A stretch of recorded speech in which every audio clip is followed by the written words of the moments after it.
தான் பிறந்த மண்ணுக்கு நன்றி கடனாக பல்லாயிரக்கணக்கான மரங்களை நட்டு வைத்து வளர்த்த மகத்தான மகள்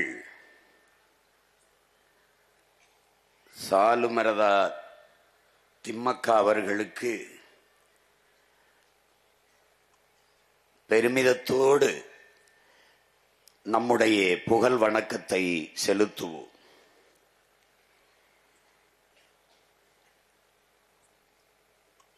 நஞ்சில்லாத உணவு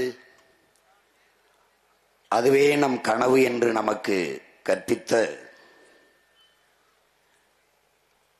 நம்முடைய பெரிய தகப்பன்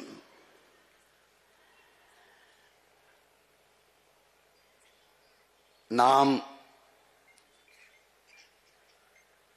பச்சை புரட்சி என்று இவர்கள் கொண்டு வந்ததை விஞ்ஞானம் என்று கருதினோம்.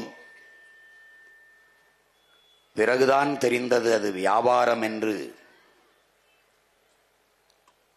இந்த தலைமுறை தமிழ் பிள்ளைகள் நமக்கெல்லாம் கற்பித்த பேராசான்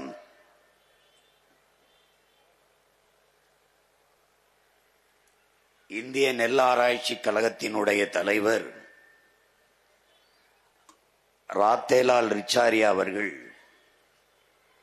22,792 பாரம்பரிய நெல் வகைகளை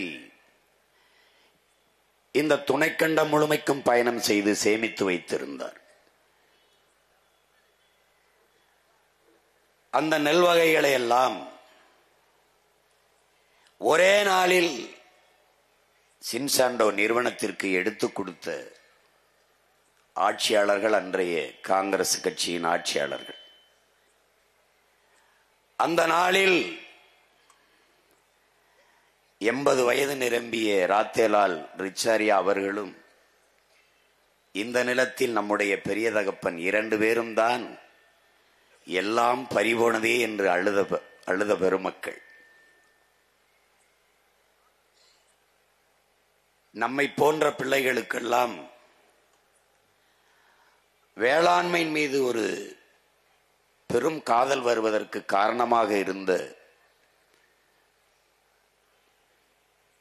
முன்னத்தி ஏறு உழவன் நம்முடைய பெரிய தகப்பன் நம்மாழ்வார் அவர்கள். அவர்